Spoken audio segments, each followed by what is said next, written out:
On a winding mountain road, James is pushing his car well past a safe speed. A momentary distraction nearly causes him to slam into a truck, forcing him to swerve and crush a pile of luggage lying on the road instead. Mary scrambles to collect her scattered belongings while James tries to help, but they are too slow and the bus pulls away without her. Since her trip to the city is ruined, Mary has no option but to head back to her hometown of Silent Hill, and James volunteers to drive her there as an apology. Just then the wind picks up and clouds swallow the sun, and Mary calmly explains that this is just a typical Silent Hill summer storm. Without warning, Mary seems to vanish beneath dark water, and the scene cuts to a heavily intoxicated James waking up inside a nightclub. His phone buzzes over and over, but James pays it no attention and keeps on drinking. A waitress informs him that it is closing time, and when James gets to his feet, he stumbles into her, sending glasses crashing to the floor. A bouncer moves in to remove him, but James shoves the man hard into a nearby table. James reaches for his still ringing phone, but the bouncer seizes him from behind before he can answer. James slams his head back to break free, but two more bouncers join the fight, and together they hurl him out of the club and onto a mound of garbage. The phone starts ringing once more, and this time James finally picks it up. On the line is his therapist, M, who makes no effort to hide her disappointment and tells him he has no reason to feel guilty about anything. She orders him to go home and get some rest because he has an appointment the following day.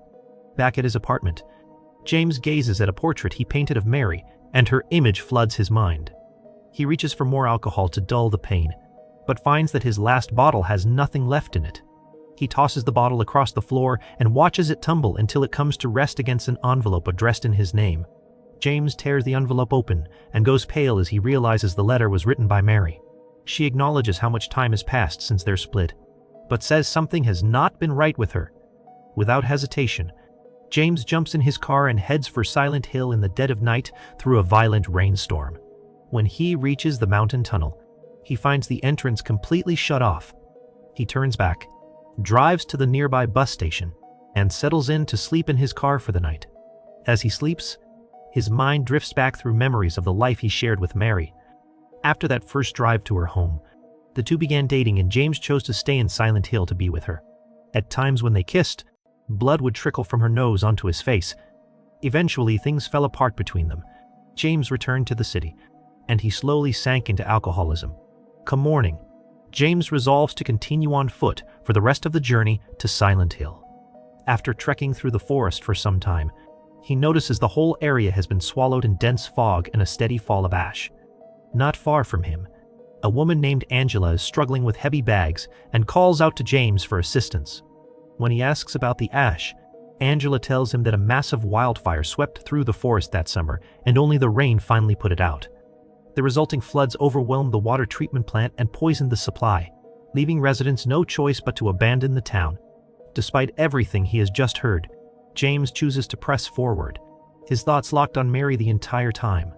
He recalls the moment she agreed to let him move in. She had confessed that she was terrified her true self would drive him away. Even so, James moved in with her and she committed to staying by his side. After a long and exhausting walk, James finally reaches Silent Hill, which is blanketed in ash and heavy fog. James shouts into the empty streets, but not a single person appears. Out of nowhere, he catches the sound of music, and he traces it until he steps into a tunnel where a radio is broadcasting. Nearby on the ground, there is a blanket, and underneath it appears to be someone lying down. As James tries to get a response from the figure, he hears something behind him and the radio abruptly goes silent. A disheveled man bursts out from beneath the blanket and frantically warns James that they are on their way back, refusing to say anything more, sending James sprinting out of the tunnel. James gets a call from M, but ignores her complaints the moment he spots a glowing sign lit up above a nightclub entrance. Back in the tunnel, the hobo watches in terror as a twisted creature known as the Lying Figure materializes at the tunnel entrance. Stepping inside the club stirs a memory. Mary once brought him here and eagerly introduced him to all her friends. Everyone in Silent Hill knew Mary because her father had founded the town and given the people their sense of purpose. A scream from the hobo jolts James back to reality, and when he rushes out, he finds the man's body crumbling apart on the ground. The radio erupts into static and James freezes in horror as the Lying Figure shuffles toward him. The creature tears its own chest open and sprays corrosive acid, but James leaps aside and hurls a tool at it. The lying figure squeezes under a parked van and vanishes down into the sewer below. Moments later, the radio crackles to life with an emergency broadcast ordering all residents to evacuate immediately. Then a deafening alarm tears through the town. More lying figures appear on the streets, and a thick darkness swallows both the road and the buildings. James snatches the radio and takes off at a sprint, weaving around the lying figures and dodging every acid burst aimed his way. After a long chase, James loses his footing and crashes to the ground, sending every rat in the area fleeing in panic. He watches with dread as a swarm of grotesque cockroach-like insects called creepers pours out of a grate, overwhelms a rat, and hauls it back to their nest. One of the insects creeps toward him, and James slams it flat against the ground without hesitation. Then the entire swarm surges out and descends on James, leaving him no choice but to keep running. Ducking into a side alley, James watches as the creepers successfully overwhelm and bring down a lying figure. He stumbles and falls again, accidentally sending his only weapon skittering across the ground, completely buried under the wave of creepers before he can grab it back. He spots a chain-link fence ahead and squeezes through a gap in it to get to the other side. The creepers scale the fence and line up along it, eyes fixed on James as he escapes. James forces his way into a nearby apartment building and uses wooden planks to secure the door behind him. The swarm catches up and clings to the glass panel of the door, but unable to break through, they simply stare at him. While looking around the lobby, James catches a glimpse of a bleeding woman standing behind him, but she disappears the instant he spins around. He shines his phone's flashlight up at the staircase and just barely catches a silhouette slipping out of sight. James wonders if it could be Mary and finds himself flooded with a memory of the day they moved into this very building together. He climbs to the next floor only to discover the stairway above is blocked by a locked gate. James enters a nearby apartment and finds a television glowing at him from the dark. Beside it sits a box packed with videotapes, each one labeled with a different month from the year 2017. The moment he draws closer, a vision of blood crashes into his mind, a suited man, hands stained red touching a body, and he collapses as a piercing noise drives a savage headache through his skull. With the visions still hammering him, James rings Em to tell her that the pain in his head is unbearable. Em demands to know his location, but James only tells her that he is getting closer to where he needs to be. The line goes dead right then because his phone battery has completely run out. James steps out onto the balcony and lets the cold rain fall across his face. Looking up, he can make out a dark silhouette standing in the apartment directly above him. Meanwhile, Em continues dialing James repeatedly but gets no response each time. She then places a secretive call to report that her patient has broken protocol, and that she will need someone to perform a wellness check on him. James hauls himself up the outside of the building to reach the floor above, arriving in a state of sheer shock. Once inside, he discovers that what appeared to be a figure is really a mannequin draped in dozens of moths. He stares at the mannequin's dress and a wave of recognition hits him. Mary used to own one exactly like it. A faint glow at the back of the room draws him forward, where he uncovers a flashlight sitting inside a deeply unsettling shrine housing more moths inside a plastic human head. The sight triggers a flashback. James had once returned from the grocery store to find Mary ringed by a grim, gothic crowd in a darkened room. They spoke to her in hushed, ominous tones, warning that love had a way of clouding one's judgment and urging her to stay focused. The moment they noticed James watching, they pulled the curtains open and greeted him warmly as though nothing was amiss, even as he could see the shadow of a moth lingering near the shrine. James turns his attention back to the apartment around him. He had been unnerved by those people constantly showing up unannounced, but Mary stood up for them, insisting they were the only family she had left since her father passed. He had hugged her to make peace, yet the moment his eyes landed on the shrine again with the head inside it, the dread returned. Mary quickly snapped the shrine doors shut, told him not to worry about it, and pulled him into a kiss to break the tension. Back in the present, James finds a medical report from Brookhaven Hospital that documents a severe asthma attack and lists Mary as the patient. At that very moment, he hears a rough coughing coming from somewhere nearby and goes to track it down. In the bathroom, he finds a pale and sickly young man named Eddie doubled over a toilet. Eddie asks why James seems so different from everyone else. James explains he is searching for someone, which strikes Eddie as hilarious. With no one left in town, Eddie recounts how a catastrophic event had triggered the fires, poisoned the water, and pushed everyone to the brink of madness. People had been bleeding out on the sidewalks, and then the monsters began to show up. Eddie lifts his sleeve to reveal a badly decaying wound on his arm and tells James he ought to consider himself fortunate. Out of nowhere, the wail of what sounds like a baby echoes through the building, and both men set off to find its source. They round a corner and come up against a heavy iron barrier blocking the hallway. On the other side of the bars, they spot a young girl named Laura crouching and trying to stay out of sight. Eddie wants to walk away, but James pushes his arm through the bars and speaks gently to Laura, urging her to come with them. Just as Laura is about to reach for his hand, the radio shrieks with static and a bone-chilling sound begins rolling toward them from the far end of the corridor. Eddie screams at James to run, and James is fighting a brutal headache, but he flatly refuses to abandon the girl. As the thing closes in, Eddie shouts at Laura to hide, then delivers a hard kick to James and bolts. When James struggles to his feet and looks up, he sees that the terrible sound belongs to an enormous armored figure called Pyramid Head, dragging a massive blade along the floor. The giant creature thrusts its arm through the bars, trying to seize James, who turns and runs for his life. While Pyramid Head begins battering the bars with its head, James rounds a corner and nearly collides with a grotesque mannequin creature. The creature swivels toward him, and its own head detaches, hitting the floor and rolling to a stop. Its hollow eyes stare up at James as the headless body reshapes itself into a horrifying spider-like form. James sprints away as the creature reattaches its head, and swarms of insects pour from its mouth.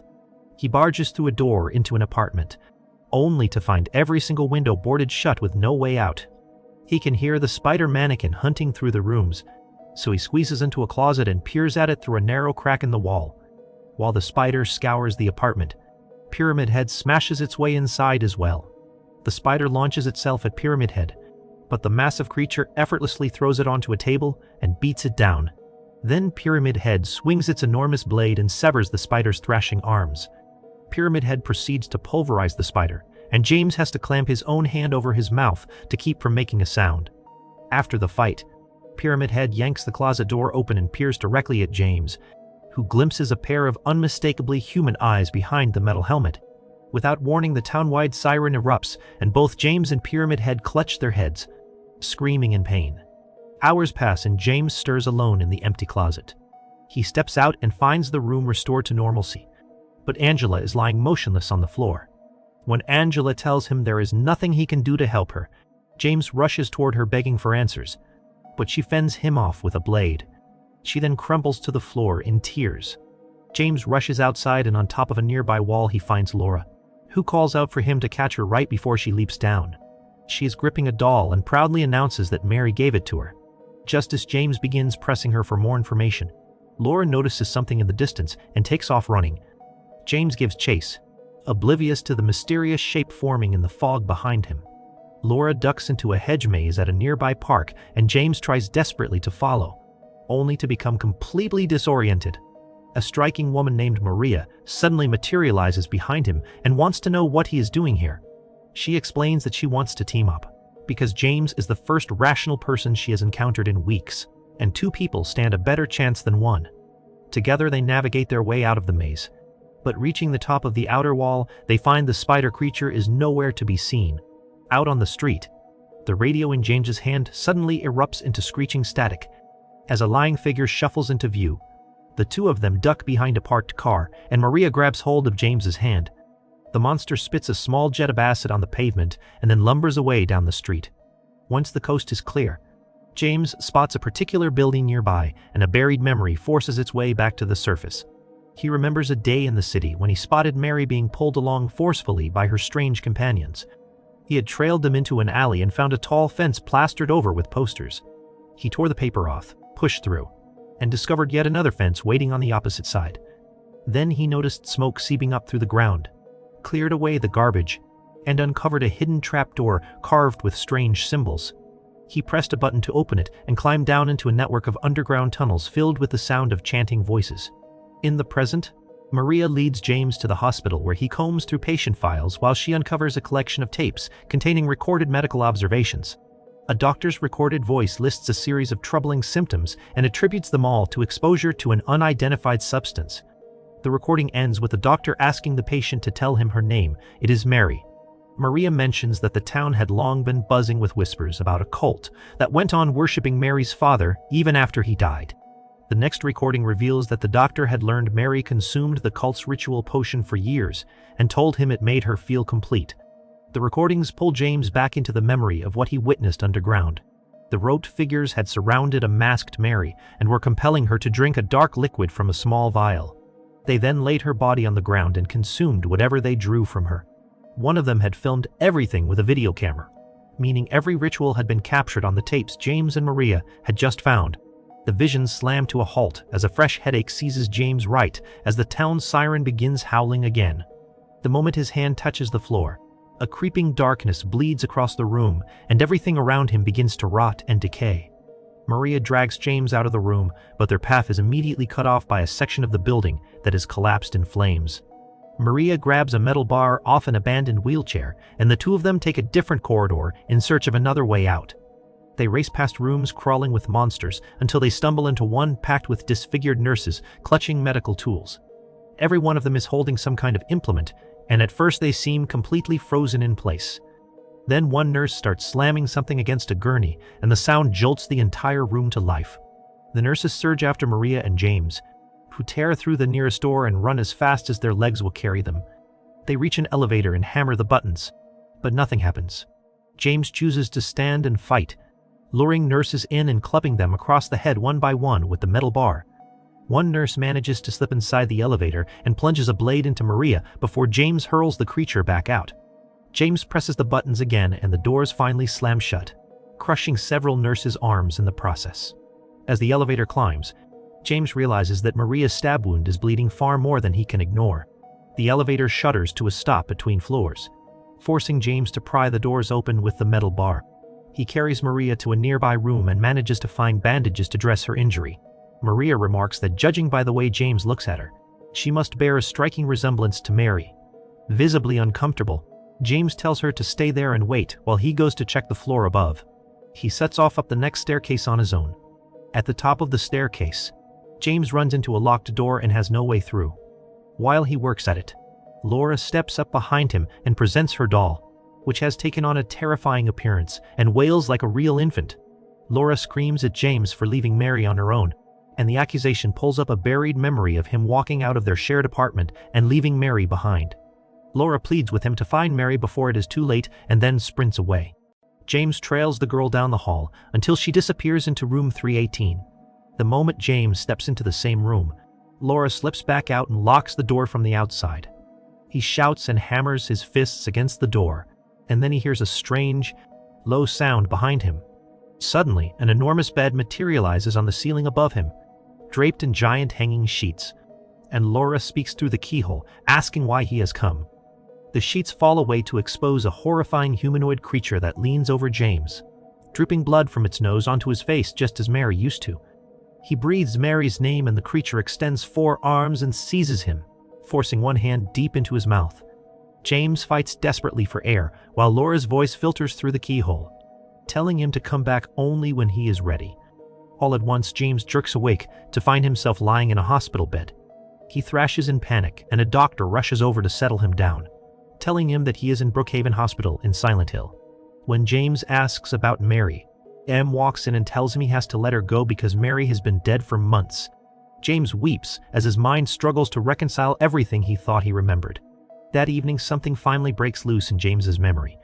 When Mary returned home after the ritual, James had stood before her and demanded they leave Silent Hill, telling her exactly what he had witnessed in the tunnels. Mary confessed that she had belonged to the cult since childhood, that her father had forced her into it, and she had never had any say in the matter. When Mary told him, he looked frightened.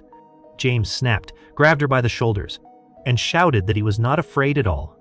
Mary shoved him back and told him she had already been trying to flee the cult, but James had unknowingly destroyed her chance of getting away at the bus station. She threw his own words back at him. He had sworn he would never abandon her, no matter how bad things got. And yet he did exactly that. As he walked out, he became aware of countless faces staring down at him from the windows of the surrounding buildings. In the hallway, Em confides to a colleague that ever since he lost Mary, James has completely lost his hold on reality and has no desire to reclaim it. She then sits with James and explains that the nightmarish version of Silent Hill exists only in his mind, and if he refuses therapy, that delusion will eventually destroy him. After M leaves, James stares out the window and spots a woman on the street who looks exactly like Mary. Moths begin gathering on the glass. The alarm sounds, and darkness swallows the hospital once more. Without warning, James is back beside Maria, who insists that since he could not find Mary, they should simply leave together. James is struck once again by how much she resembles Mary, and Maria leans in and kisses him, telling him they could make a life right there. Without a word, James turns from her and steps into the elevator. Maria begs him to stop, but he refuses to engage, so she reluctantly steps in alongside him. As the elevator drops at speed, Maria's face intermittently contorts into something monstrous before snapping back to normal. The elevator halts and James steps out into a long corridor where every wall is covered with his own paintings of Mary. Seen from above, the corridor reveals itself to be an elaborate labyrinth. Maria pursues him and pushes him to move on, but James snaps that she is not real. She is just an obstacle, and clutches his throbbing head. The lights flicker wildly, and Maria screams as Pyramid Head looms up behind her and drives its colossal sword through her body. As Maria's blood pools across the floor, James forces himself to look at Pyramid Head and is horrified to see his own face staring back at him from beneath the pyramid. A flashback shows a drunk James in a rage over his artwork, taking a brush and painting a pyramid directly over his own portrait so he would not have to look at his face. The monstrous thing was never a separate entity. It has always been the physical shape of James's guilt. In his memory, the apartment suddenly warps around him and hurls James into black water, surrounded by every painting he ever made of Mary. He surfaces on a dark shoreline and is startled to find a building nearby completely engulfed in fire. He enters and finds Laura darting around and ducking behind furniture. When she finally steps out to face him, for just one fleeting moment she is wearing Mary's face. She tells him he must face the truth, and a memory surfaces of James kneeling before Mary's grave, laying flowers on the headstone. Her full name is revealed to be Mary Angela Laura Crane, meaning every woman James encountered, Angela, Laura, and Maria, was a projection built from different pieces of Mary's identity. James charges through a burning corridor and pushes into a room where he finds Angela in the grip of a complete breakdown. Two monstrous hands have seized her ankles and are dragging her down to prevent any escape. This vision embodies every act of violence and abuse that Mary endured at her father's hands from the time she was a little girl. When James reaches out to help her, the hands drag Angela straight through the mattress, and James tumbles through the opening after her. The mattress has reshaped itself into a monstrous creature with the face of Mary's father, and it holds Angela tightly in its grip. James tenderly cups her face in his hands and offers his sincerest apology. And at that moment, Angela ignites and bursts apart. James stares in silence at what remains, then steps out of the room and sees Mary standing at the far end of the hall. He follows her up a long staircase until they both emerge onto the roof. Mary's body lies on a bed before him, and the sight unlocks the memory of why he really came back to Silent Hill after the breakup. She had been gravely ill from the years of consuming her father's ritual potion, and the doctors had given her no chance of surviving. She begged him to end her suffering, and after a long and agonizing hesitation, James pressed a towel against her face and held it there as tears streamed down his cheeks. On the blazing rooftop, James at last releases his hold on everything he has been carrying, and the bed lifts into the air as a swarm of moths envelops it. The sheets part to reveal Mary's transformed form, which draws James up into her arms and holds him close in a gesture of complete forgiveness. Then James finds himself back on solid ground with Mary's body beside him. For the first time, the darkness has lifted from him. James is at peace. James gently places Mary's body in his car and drives to the nearest lake. The vehicle rolls into the water and submerges, and James decides this is how he and Mary will finally be together forever. Without warning, the truck from the very first scene reappears, and James finds himself transported back to that fateful moment when he first met Mary on the road. The bus departs once more, but this time James offers to drive her all the way to the city instead of heading back to Silent Hill.